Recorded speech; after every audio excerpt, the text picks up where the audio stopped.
Hey, good morning. Chris here. I am the student pastor at Deer Meadows Baptist Church right here in Jacksonville, Florida, and have a special treat for you today. I am not alone. I have a couple of my good friends with me, actually more than a couple, three of my good friends with me, and I'll introduce them here in just a second.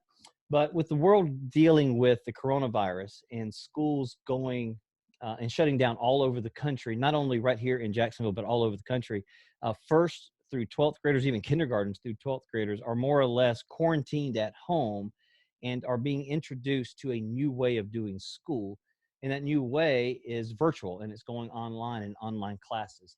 So I thought it'd be a great idea to offer your grade schoolers, from middle schoolers and high schoolers and little kids and parents, really, a little bit of help, because this is a situation that none of us were prepared for, none of us were ready for, and most importantly, some of us, including me, maybe feel that we're not trained for it, but I think deep down, I think we really are. And I think we'll hear that as we go throughout the day. So I've asked three of my friends to join me who are homeschooling professionals, who are online teaching professionals, to offer guidance, advice, and offer, and this is what I'm hoping for, offering buckets of hope to us all in the middle of all of this. So let me introduce to you everybody that's with us. I'm gonna start again. Everybody, I know you well.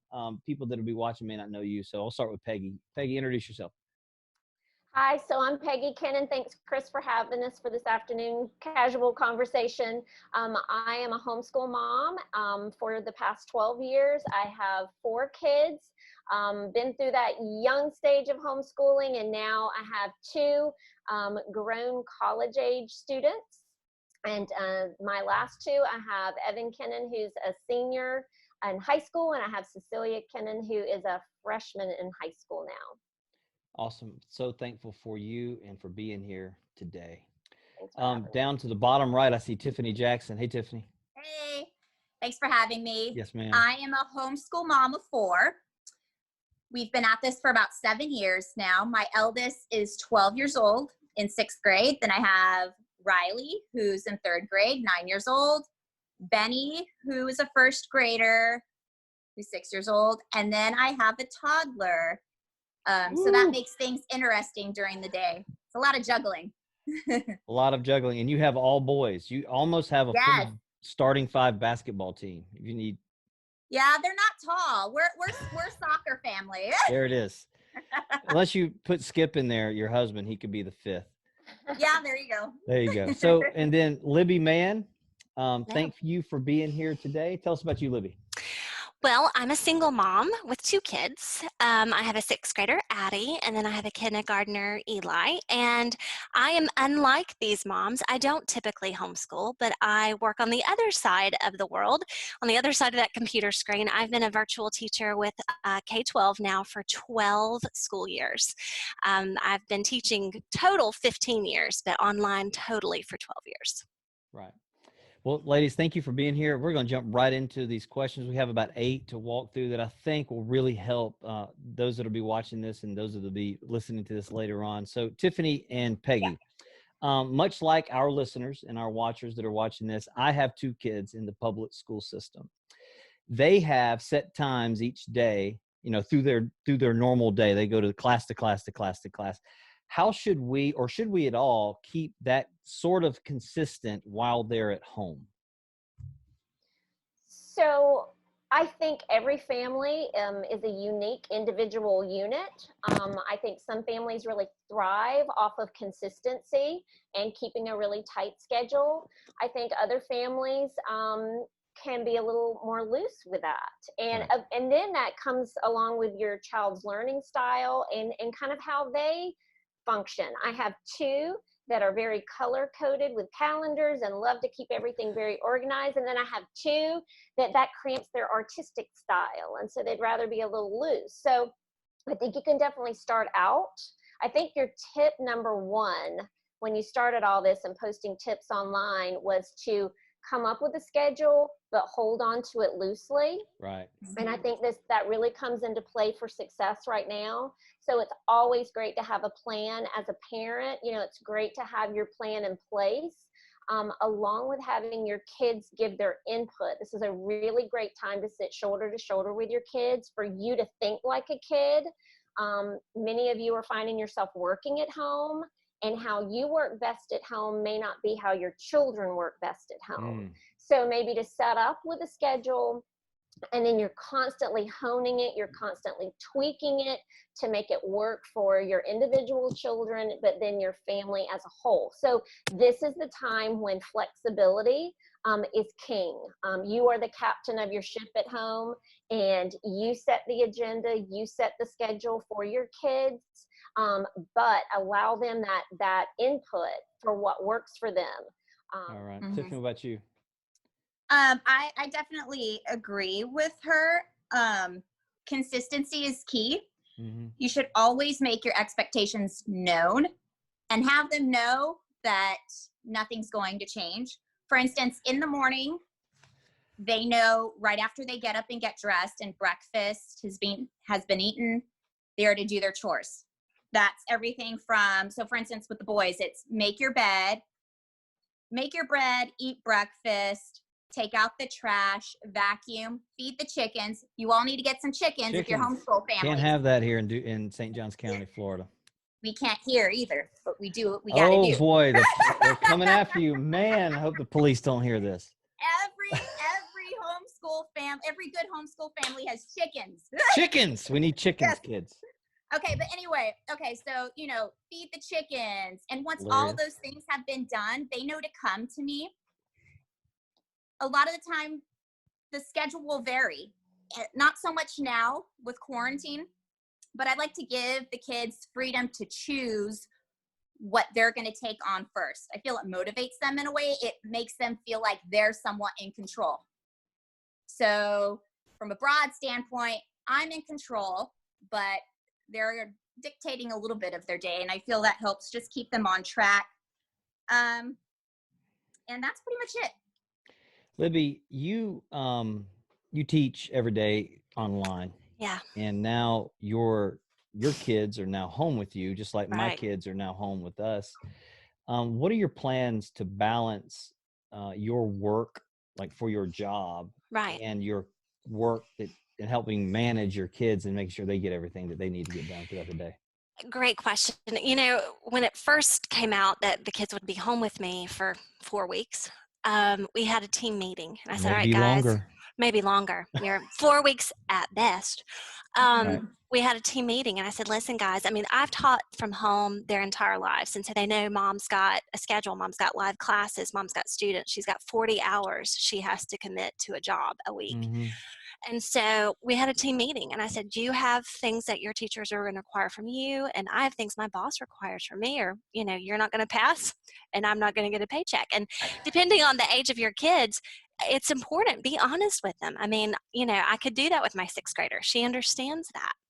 So to be on the same team, I'm going to be gracious with you, you be gracious with me, and we're going to make this work as a team. We've got to be flexible. And the second thing, after we had our team meeting, Addie, my oldest, is a very regimented person. She likes a schedule. And I'm not, and Eli's not. And so what we had to do. Addie would have done well with the boxes Peggy was talking about. Yes. That's her. She still gets up at 7 and does X, Y, and Z. I am more, and I'm not, by nature, that's not my personality. And so we don't have a schedule, we have a routine, meaning once you wake up, these are the 3 things you do. And we actually created a to-do list. Addie's school, Eli gave Eli a to-do list every day, and Addie has a to-do list every day virtually that has to be completed, has to be submitted. So we got all of our to-do lists, mine included. And this is what we're going to tackle, and we're going to do 1, 2, and 3, and then we're going to have a break, and then 4, 5, and 6, and we're going to have a break. And most importantly, as from the mom standpoint, because I am so focused, usually my kids are at school and I have time to devote to myself, to getting my job done. And so I'm having to reschedule, I'm having to reclassify what's important. That email, it could be sent in 2 hours. It does not have to be returned right now. And so within my heart, I've had to kind of say, realign what's important and what's not. So let's talk about space. Our kids, those that are watching this and even mine, are used to homework, and they come home and they probably have a place to do their homework. I know mine do. And talk about the importance of setting up a space or a place where they can do that during the day, which may take much longer than their normal 2 hours worth of homework that they have when they come home? Great question. What I've done, and I found it's very important for my virtual students that I've had, is everything needs to be in one place. In like a cube or a cubby or something, crayons, markers, whatever you find that they're needing to complete their assignment, it needs to be right there, because especially the little ones, you tell them to go get their scissors from the craft drawer, it's going to take 30 minutes for them to come back. So make sure all of their supplies are in right beside them. Second of all, anything that's distracting, a tablet, a television, CD player, whatever's going on, those need to be turned off, not muted, not paused, turned off, and handed in to mom, so that they basically have to check them out from me. Yeah. What about you, Tiffany? I would have assumed that the whole tablet and music thing would be You like, would You would be assume that. surprised. I have held, My kids are walking around with them in their back pocket. you would be surprised the classes and conferences I have, and I have to ask, please turn the TV down. Yeah. Yeah. Oh wow. But Yeah. I definitely agree with a space where you can find everything. It's going to save you a ton of time. You're not going to have kids coming to you asking you for different things at different times. In our house, we have a homeschool closet that has everything from curriculum to art supplies. They know if they need anything, go there. As far as a place to work, that's one of the fun parts about homeschool, is that you do not have to be at a desk in any, typical place. If you want to go out on a picnic blanket in the backyard and do your reading, go for it. If you want to go on mom's bed, go for it. That's one of their favorite places. You go to your bedroom, the couch, the dining room, wherever, as long as you're productive. As long as you're not too comfortable, warm, with a pillow, and you fall asleep doing that reading. Absolutely. Yeah. Absolutely. That would be me.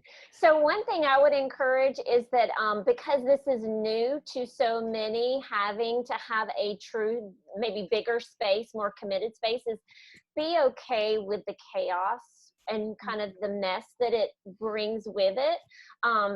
It's real easy to get all caught up in, this is not the way our home normally looks. And so it's okay. This is such a special, unique time. Like if you frame it and look at it, like your kids are creating memories of this time. And as positive as you can make those memories, as theirs as you can make that space, if it's something special or a creative nook. I mean, think about when your kids are little and they like to create a fort, in the living room to do their reading. As creative as you can be with that space, the kitchen table, the dining room table, we've used our dining room buffet, the bottom part, for storage for books, to keep your kids things, their own things too. So bins, boxes, bookshelves you may already have in your home, but now they're filled with other books or decorative things. Maybe it's a time to clear that away and put the books there so it's easily accessible, which I think Libby and Tiffany have already talked about. But just being creative and thinking outside of the box for that special space, I think, is really important right now. So Peggy, you already kind of alluded to this for the next question. You kind of danced through it just a second ago. Talk about failure. I know that's a real popular subject to talk about. It's real popular, right? I fail every day. You fail every day. Yeah. We all fail every day. But for students and parents alike, talk about the importance of living in grace and not in failure during this season. Well, I just think this is a season where everything that we're experiencing is so new and so different. And really all we can do is live in grace about everything, not just about schooling at home, but all of this newness that is not normal to our daily lives. So I think being grace-filled as a parent, talking to your kids about giving each other grace, like with their siblings. Our houses are getting smaller than ever. Our space is getting smaller than ever. So really building the bonds of your family during this time, and that never comes when you're biting or you're criticizing each other. And so right now, I think the time is for giving loads of encouragement to each other, but especially to your kids in this season. If you think of epic failures. Look at all of the greats. Thomas Edison, who I think is known for saying, you know, he tried 10,000 times to bring the light bulb to us. Right. And he didn't see his 10,000 attempts as failures. He saw those 10,000 attempts as finding out the way not to do it. So I think every day, if we go back to thinking that God's mercies are fresh with us every day, it's the same thing with us and our kids. So if we have a bad homeschool day, schooling day, whatever, every day's a new day, but sometimes you have to break it down, like that hourly thing that I love to talk about, and you can print hourly sheets off of your computer. You don't have to buy a calendar for that. But it's like sometimes you have to break it down to hour by hour. If your grammar class didn't go that well, okay, let's hit the reset button. Let's start again. Sometimes you go minute by minute or half a day. Like if your morning didn't go well, snack time or lunchtime is a great reset time. Okay, let's make the most of the afternoon. So the great thing is your kids are at home with you, and what better place for them to fail than at home? Don't rescue them, let them fail. But Right. It's great, all the learning that happens in failure. If we all succeeded with everything the first time, we wouldn't try really hard. So I think it's a great pathway to success when you do fail. And again, it's back to being flexible. And if something fails, just tweak it, hone it, oil it, do whatever you have to do to make it work. But I think it's a great time to experience failure because you can then